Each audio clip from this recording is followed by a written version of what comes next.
नमस्ते दोस्तों, आपका हमारे YouTube channel one India great India में स्वागत है। दोस्तों, हमने हिंदुस्तान के जो बड़े बड़े लीडर हैं, जिनका बहुत खूबसूरत स्पीच होता है, लच्छेदार भाषण होता है, उसका एक कलेक्शन बनाया है और वन बाय वन हम इस चैनल पर डाल रहे हैं।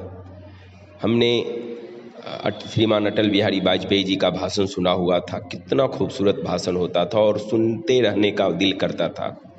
कई उनके भाषणों का कलेक्शन मेरे पास है जो हम इसमें डालेंगे। अभी भारतीय जनता पार्टी के एक लीडर हैं सुधांशु त्रिवेदी, जिनके भाषण ने मुझे बहुत आकर्षित किया है। उनके भाषण में एक ऐतिहासिक ज्ञान होता है, उनकी विद्वता झलकती है, उनके अंदर कितना डेप्थ है, ज्ञान का कितना भंडार है, ये दिखता है। और सबसे बड़ी बात, उनके भाषण को सुनकर हमें भी वैसा बोलने की एक प्रेरणा मिलती है। तो आज के वीडियो में हम उन्हीं के भाषण का एक अंश आपको सुना रहे हैं जो उन्होंने राज्यसभा में दिया था। दोस्तों, अगर हमारा ये प्रयास अच्छा लगे आपको तो हमारे चैनल को सब्सक्राइब करें, वीडियो को लाइक और शेयर जरूर करें प्लीज। सभी के खून से मिलकर बनी है मिट्टी, किसी के बाप का हिंदुस्तान थोड़ी है। जलियांवाला बाग में सैकड़ों नहीं हजारों लोगों ने अपने प्राणों की जो आहुति दी थी, मैं कहना चाहूंगा कि उनका जो रक्त बहा था, वह रक्त की जो गंगा बही थी, वहीं से इस आंदोलन के एक नए स्वरूप की शुरुआत हुई थी। आज यदि हम उसे स्मरण करना चाहें तो मैं कहना चाहूंगा, उन्मुक्त मरण त्योहार राष्ट्र का मंगल हो, उत्सर्गी रक्त फुहार धवल गंगा जल हो, अब नए क्षितिज हो आस्थाओं से आलोकित, बलिपंथी पर बलिहार राष्ट्र का मंगल हो। अब यहां पे मैं एक बात कहना चाहूंगा, जब हम कहते हैं इतिहास नहीं बदलना चाहिए, बिल्कुल नहीं बदलना चाहिए। जलियांवाला बाग क्यों शुरू हुआ था? रॉलेट एक्ट के लिए। रॉलेट एक्ट क्यों आया था? क्योंकि प्रथम विश्व युद्ध समाप्त होने के बाद अंग्रेज सरकार ने एक ऐसा एक्ट लाया था कि किसी को भी बगैर मुकदमा चलाए अंदर कर सकते थे और उसके ऊपर किसी भी प्रकार की प्रताड़ना और यातना दी जा सकती थी। अब वो क्यों लाए थे? मैं फिर विनम्रता से कहना चाहूंगा, क्या यह सत्य नहीं है कि प्रथम विश्व युद्ध के समय, चाहे जो भी कारण रहा हो, हम उसको दोष नहीं देते, पर कांग्रेस ने ब्रिटिश सरकार का समर्थन किया था। भले ही इस प्रत्याशा में किया था कि युद्ध के बाद वो हमें आज़ादी देंगे, परंतु वह बात गलत सिद्ध हुई। क्योंकि हमारे यहाँ तो शाश्वत शास्त्रों में कहा गया है, शठ संग विनय कुटिल संग प्रीति, यानी दुष्ट के साथ नीति और कुटिल व्यक्ति के साथ विनम्रता यह उचित नहीं होती। इसीलिए वीर सावरकर ने एक शब्द प्रयोग किया था कि सद्गुण बहुत अच्छा होता है, पर कई बार सद्गुण गलत व्यक्ति के सामने प्रयोग कर दिया जाए तो वह सद्गुण विकृति हो जाता है। तो मैं कहना चाहूंगा, सहयोग आंदोलन 1920 में शुरू हुआ, उससे पहले तो सहयोग चल रहा था, और उसके बाद जैसे ही उनके हाथ में सत्ता आई, उन्होंने इस प्रकार का शर्मनाक कांड किया, इस प्रकार की जो हत्याएं की। अब यहां से मैं कहूंगा, एक बिंदु का ध्यान देना चाहिए। इतने लोगों ने अपना रक्त बहाया, बाजवा साहब ने खुद कहा, वहां से चिंगारी शुरू हुई। तो अब आगे कभी इतिहास में यह नहीं कहना चाहिए कि बगैर एक भी रक्त का बूंद बहाए हमें आजादी मिल गई। हमें कभी यह नहीं कहना होगा कि बिना खड़क डाल के आजादी मिली। अरे साहब, गोलियों की बौछार को सामना करते हुए हजारों लोगों ने अपना खून बहाया, तब जाके आजादी की शुरुआत हुई। इसलिए जब हम न्याय की बात करते हैं तो बिल्कुल ईमानदारी से पूर्ण न्याय की बात करें। 1919 में जलियांवाला बाग हुआ, उससे 10 साल पहले और 10 साल बाद के भारत की आप जरा सा देखिए कि क्या स्थिति थी। 1912 में वाइस रॉय के ऊपर बम फेंका गया था। केवल 1910 से 30 के बीच की बात कर रहा हूं। चटगांव में, चट्टोग्राम जो अब बांग्लादेश में चला गया, वहां शस्त्रागार पे कब्जा कर लिया गया था सूर्यसेन जी के द्वारा। कलकत्ता के पुलिस कमिश्नर पर अटैक हुआ था। लखनऊ के पास काकोरी में सरकारी खजाना कब्जा कर लिया गया था। और लाहौर में असेंबली में, भले ही किसी को मारने का उद्देश्य नहीं था, जैसा कि बताया गया अभी, वहां पे बम फेंका गया था। अब आप कभी कल्पना करिए कि वाइसराय पे अटैक, असेंबली में अटैक, शस्त्रागार और कोषागार, तो सरकार तो बिल्कुल हिल गई होगी। क्या उन सारे लोगों का कोई योगदान नहीं था स्वतंत्रता में? तो मैं सिर्फ ये कहना चाहूंगा, स्वतंत्रता में सभी ने योगदान दिया है, राजनीतिक आंदोलन ने भी योगदान दिया है, तो जिन लोगों ने क्रांति की है उन्होंने भी अपना पूरा योगदान दिया है। न्याय हो तो सभी के साथ न्याय होना चाहिए। जो लोग जेल में रहे उनका योगदान है, निश्चित रूप से योगदान है। कांग्रेस के तमाम बड़े नेता जेल में रहे, उनका योगदान अविस्मरणीय है, परंतु जिन्हें जेल में रहकर पुस्तक लिखने की भी सुविधा मिली और सुख मिला, उनका जितना योगदान है उससे अधिक योगदान उन लोगों का है जिन्हें जेल में रह के प्रताड़ना, यातना और कोल्हू के बैल की तरह पेरा गया।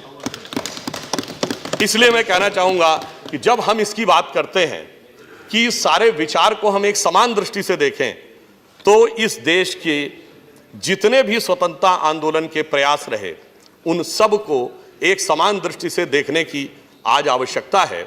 और मैं सिर्फ यह कहना चाहूंगा कि सरकार ने इन सारे विषयों को ध्यान में रखकर यह विचार किया है। मैं एक लाइटर नोट पर एक बात कहना चाहूंगा, जैसे मैंने बात कही कि कभी कोई पार्टी समाप्त भी हो सकती है। भाई, कांग्रेस का सबसे बड़ा ऐतिहासिक विभाजन कब हुआ? 1969। वो क्या था? महात्मा गांधी जी का जन्म शताब्दी वर्ष था, और 150वें वर्ष तक आते आते स्थिति दयनीय हो गई। तो हो सकता है राष्ट्रपिता महात्मा गांधी ने जो दूरदृष्टि से देखा था कि कौन भविष्य में कहां पे खड़ा होगा, तो वो स्थिति समाप्त भी हो सकती हो। तो हमें क्या आवश्यकता है? उसे यहां पर एक सरकारी व्यवस्था में स्थायी प्रावधान के रूप में बनाकर रखने की। अब मैं एक और बात ये भी कहना चाहूंगा कि अभी ये बात कही गई कि स्वतंत्रता आंदोलन में किसका क्या योगदान है। मैं पूरी विनम्रता से बात कहना चाहूंगा कि जलियांवाला बाग शुरू होने से पहले के कालखंड में कौन कौन लोग स्वतंत्रता आंदोलन का नेतृत्व कर रहे थे। 1905 में लोकमान्य तिलक जी ने जब पूर्ण स्वराज्य की घोषणा की थी, तब उनकी बात को कोई स्वीकार करने वाला था? उन्हें क्या कहा गया था? Right wing extremist. तब ये कहा गया था कि वायसराय की एग्जीक्यूटिव काउंसिल में कंसेशंस की बात है, ये पूर्ण स्वराज की बात कहां से आ गई? अंग्रेजों के राज में तो सूरज नहीं डूबता है। पर आपने देखा 1929 में जाकर लाहौर कांग्रेस अधिवेशन में पूर्ण स्वराज्य का प्रस्ताव पारित हुआ, यानी 24 साल लगे वह स्वराज्य के तत्व को एकीकार करने में। इस हकीकत को स्वीकार करना चाहिए। और जलियांवाला बाग में जिन लोगों ने शहादत दी, जो बड़े बड़े क्रांतिकारी थे, वो डे वन से उसी पूर्ण स्वराज्य के आंदोलन को लेकर आगे बढ़ रहे थे, क्योंकि वो कह रहे थे किसी प्रकार का कंसेशन नहीं चाहिए, हमें पूर्ण मुक्ति चाहिए। और मैं एक छोटी सी बात कहना चाहूंगा, इसे कोई अन्यथा न लें। 1919 में जलियांवाला बाग कांड हुआ है। 1910 में कांग्रेस का अध्यक्ष कौन था? विलियम वैडरबर्न, ब्रिटिश सरकार के अधिकारी थे। तो इसका अर्थ क्या हुआ कि यह कहना कि जो हमारे सम्मानीय मित्रों ने कहा कि स्वतंत्रता आंदोलन के एकमेव संचालक हम ही थे, एकमेव रास्ता हमारा था और हमारी व्यवस्था पर हमारा ही वर्चस्व रहना चाहिए, यह युक्ति संगत प्रतीत नहीं होता। मेरा यह मानना है, भाई ये कभी एक दौर में रहा होगा कि जब वक्त भी हमारा, निजाम भी हमारा, काम किसी का भी हो पर नाम भी हमारा, वो सोच के रखा गया होगा। परंतु आज वो सारी व्यवस्था बदल चुकी है। एक नया भारत नए स्वरूप के साथ सामने आ रहा है। हमें इस हकीकत को स्वीकार करना चाहिए। जैसा अभी 1951 का उल्लेख किया, तो मैं सिर्फ ये कहना चाहूंगा कि 1 जनवरी 1901 को जब इस देश में सूरज उगा, तो इस देश में किसकी सरकार थी? अंग्रेजों की सरकार थी। 1 जनवरी 1951 को जब इस देश में सूरज उगा, तो इस देश में किसकी सरकार थी? पूरे देश में कांग्रेस की सरकार थी। और 1 जनवरी सन 2001 को जब 21वीं सदी के पहले सूरज की पहली किरण इस धरती पे पड़ी, तो इस देश में किसकी सरकार थी? श्री अटल बिहारी वाजपेयी जी के नेतृत्व में भारतीय जनता पार्टी की सरकार थी, और अगले दशक में मोदी जी के नेतृत्व में स्पष्ट बहुमत की सरकार थी। तो बदलते हुए वक्त और नियति के चक्र और काल के चक्र को भी समझना चाहिए। जैसा कई सम्मानित सदस्यों ने कहा कि कोई व्यवस्था जो 100 साल पहले थी वही व्यवस्था आज भी रहेगी। कोई पार्टी जो 100 साल पहले थी वो अपने मूल रूप में आ जा रहे। मैं तो अपनी पार्टी का उदाहरण देता हूं। 1977 में जनसंघ के रूप में हमने अपने को तिरोहित कर दिया था। 77 से 80 तक हम जनता पार्टी के हिस्सा थे, और 1980 में एक नए स्वरूप में सामने आए। तो पार्टियां बदलती रहती हैं, व्यवस्थाएं नहीं बदलती। संवैधानिक व्यवस्थाएं शाश्वत रहती हैं। संवैधानिक व्यवस्था में संवैधानिक व्यवस्था के ही प्रतीकों का स्थान होना चाहिए, राजनीतिक प्रतीकों का स्थान होना मेरे विचार से कदापि उचित नहीं। फिर भी यदि हमारे सम्मानित सदस्यों को ऐसा लगता है कि इसमें किसी भी प्रकार का पूर्वाग्रह है, किसी भी प्रकार का आग्रह है, तो मैं सिर्फ ये कहना चाहूँगा कि इस देश के स्वतंत्रता आंदोलन के प्रति आप सारे पूर्वाग्रह समाप्त करके देखिए तो आपको ये भी नज़र आएगा कि क्रांतिकारी आंदोलन भी था, राजनीतिक आंदोलन भी था, और इस देश की पहली आज़ाद सरकार सुभाष चंद्र बोस जी ने 1943 में बनाई थी, उसका भी योगदान था। 1946 के नौसेना के विद्रोह का भी योगदान था। चाहे झारखंड में 19वीं शताब्दी में शुरू हुए आंदोलनों का योग हो या नरसिम्हा रेड्डी जी के नेतृत्व में आंध्र में हुए आंदोलनों का योगदान हो, अथवा बंगाल का सन्यासी आंदोलन हो, ये सब तो पार्टियों के सृजन और गठन से बहुत पहले की भी चीजें हैं। तो इस देश में स्वतंत्रता एक शाश्वत विचार है जिसने इस देश को कभी गुलाम नहीं होने दिया। इसीलिए मैं कहना चाहता हूं कि आज जब हम ये कहते हैं कि we are the youngest nation of the world, तो यह सत्य नहीं है माननीय सभापति महोदय, यह अर्ध सत्य है। पूर्ण सत्य यह है कि we are the youngest nation and the oldest civilisation. We are the oldest surviving civilisation of the ancient world and we are the oldest surviving nation of the ancient world। और वो सारे के सारे देश समाप्त हो गए, मगर हम अभी तक बचे थे। वो किस लिए? वो उस प्रकार की वह शक्ति जो जलियांवाला बाग में बलिदान करने वाले हमारे राष्ट्रभक्तों ने दिखाई। बाकी सारे देश कभी समाप्त हो गए होंगे, परंतु हम बड़े से बड़े अंधकार में से भी निकल के सामने आए। इसलिए वह शक्ति किसी एक व्यक्ति की का, दल का, विचारधारा का, समूह का वर्चस्व नहीं हो सकता। मैं अपनी बात को समाप्त करते हुए यह कहना चाहूंगा कि हम क्या थे। अटल जी की कविता की एक पंक्ति है कि दुनिया का इतिहास पूछता, ग्रीक कहां, यूनान कहां है, घर घर में शुभ अग्नि जगाता, वह उन्नत ईरान कहां है, दीप बुझे पश्चिमी जगत के छाया जब बरबर अंधियारा, तभी चीर कर तम की छाती चमका हिंदुस्तान हमारा।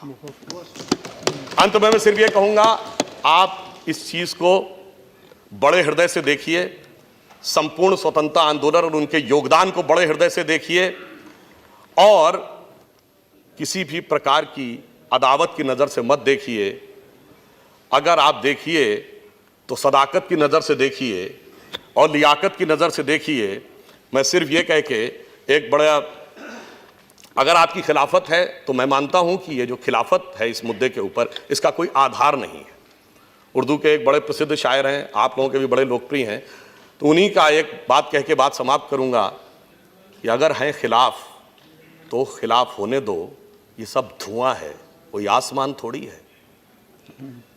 ये अगर हैं खिलाफ तो खिलाफ होने दो, ये सब धुआं है, कोई आसमान थोड़ी है। जो हमारे दिल में है वही सदाकत है, सभी के दिल में आपकी जुबान थोड़ी है।